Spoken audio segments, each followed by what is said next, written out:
стрыжнявым вобразам гісторыі саду ёсць дрэва. Але што гэта за дрэва? І колькі дрэва ў гэтым садзе? Мы таксама за час інтэрпрэтацыі Бібліі бачылі розныя меркаванні, самыя розныя варыянты. Ці адно дрэва, ці два дрэва, ці тры дрэва.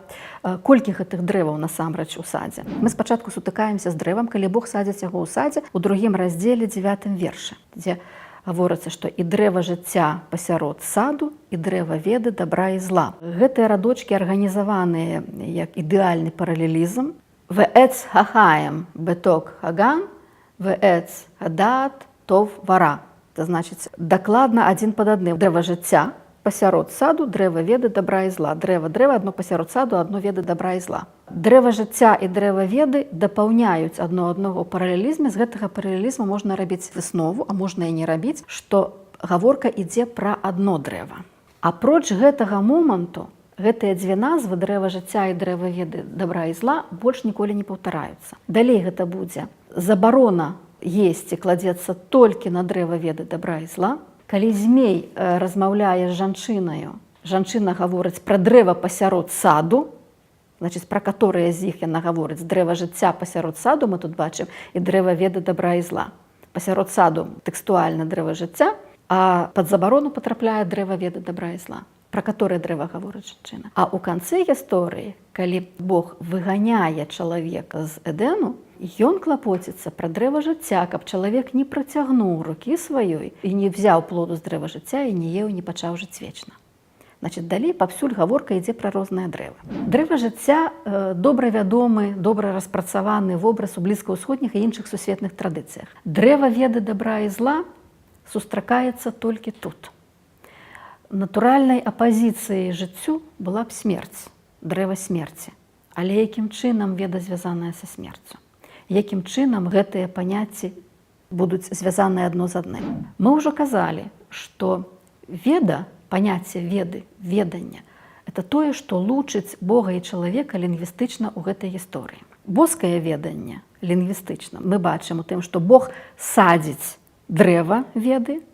Это у другім раздзеле 9 і 12 вершах. Бог ведае, дзеяслоў яда, у гаворцы змея. Бог ведае, што калі вы з'ясцё з гэтага дрэва, то не памрэце, але расплюшчацца вочы вашы і гэтак далей. І Бог валодае ведаю, лёдаат, у 3 раздзеле 22 вершы. Чалавечая веда найперш прагаворваецца у слове, што яны уведалі, што яны арумім, што яны аголеныя. Таксама чалавек здабывае веду, тое самае лёдаат у 3 раздзеле 22 вершы. І апошні раз чалавек ведае, гэтае веданне як вось канкрэтызуецца на пачатку 4 раздзелу, калі чалавек зведаў сваю жонку, калі гэтая веда набывае вот некае такое вельмі пэўнае гучанне. Веда ў пэўным сэнсе ёсць ключом да разумення ўсяе гісторыі саду, ўсяе гісторыі 2-3 раздзелу кнігі роду. Яна гучыць у назве дрэва, гучыць у змеевых маніпуляцыях, гучыць у прамове Бога і гучыць вот у гэтай сувязі паміж чалавекам і змеем, паміж чалавекам і жонкай ягонаю. Якая тады сувязь паміж ведаю і смерцю? Мы бачым іх разам у тэксце некалькі разоў. Адразу на самым пачатку, калі Бог прагаворвае сваю забарону, ён забараняе есці з дрэва веды дабра і зла, бо у той дзень, калі з'ясі з яго, смерцю памрэш. Далей гэтая жа сувязь двойчы прагаворваецца ў дыялогу паміж змеем і жанчынаю на самым пачатку 3 раздзелу. Змей кажа жанчыне: «Вось жа сказаў Бог, не ешце з кожнага дрэва ў садзе». Дарэчы, амаль усе пераклады перакладаюць гэтую фразу змея як пытанне. Ці ж не сказаў Бог вам не есць з усіх дрэваў у садзе? Пытання там няма. Змей хутчэй сцвярджае, гаворыць проста сцвярджальна, што вось жа сказаў Бог, не ешце з кожнага дрэва ў садзе. Вельмі часта паўстае пытанне, ці змей сказаў праўду, ці змей зманіў. Жанчына разумее гэтую фразу як неправду. Але гебрайскае слова «кал», кожны, любы, можа быць зразуметае і так, і гэтак. І таму ў фразе змея якраз гучыць двухсэнсоўнасць. Бо калі зразумець, што на адно з дрэваў была пакладзеная забарона, то, адпаведна, не з кожнага дрэва ў садзе Бог дазволіў чалавеку есці. І змей гаворыць праўду.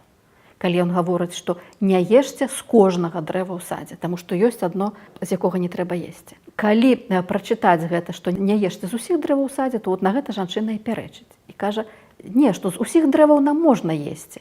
І вот яна па-свойму паўтарае тое, што сказаў змей, тое, што сказаў Бог. І это вот якраз той выпадак, калі змей прагаворывае штосьці двухсэнсоўнае, якое можа павесці сюжэт в адзін ці в іншы бок. І вот жанчына выбірае пэўны бок. І жанчына зноў робіць гэтую сувязь паміж ведаю і смерцю, гаворачы, што з дрэва, якое пасярод саду нам нельга есці, бо сказаў Бог, калі з'емо з яго, то смерцю памром. На што змей пярэчыць, зноў звязваючы смерць і веду, гаворыць, што не памрэце, бо ведае Бог, што калі вы з'ясце з яго, то расплюшчацца вочы вашыя, і будзеце вы, як багі, ведаючы дабро і зло, альбо можна перакласці як Элогім, ведаючы дабро і зло. Але ў гэтай гісторыі Элогім, відаць, это проста множны лік ад слова Элуах. І мы бачым, што веда і смерць ідуць побач. І от калі суб'ектам веды выступае Бог, Бог ведае, што вочы расплюшчацца, і вы станеце як багі. Калі ў 22-м вершы Бог гаворыць: «Вось, чалавек стаўся, як адзін з нас, хто ведае дабро і зло». Значыцца, Бог гаворыць пра сябе, што ён ведае дабро і зло. І змей гаворыць пра Бога, як пра таго, хто ведае.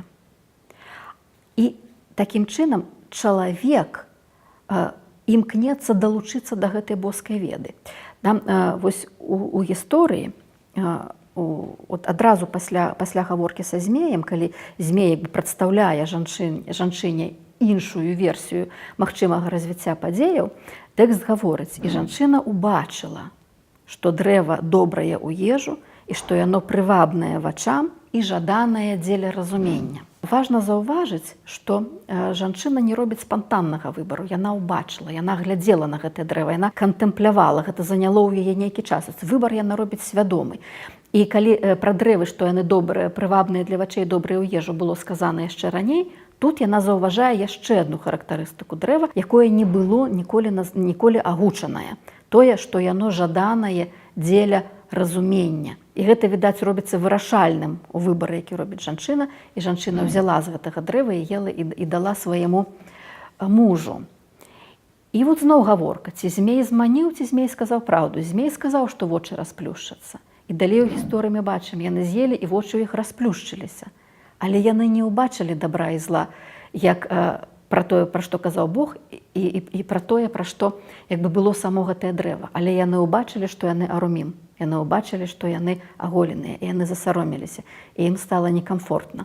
І вот гэтая веда, якая мы пабачылі нейкім субтыльным, тонкім чынам звязаная са смерцю, у людзей адразу сходу, вот з першай рэакцыі, выражаецца ў іх дыскамфорце.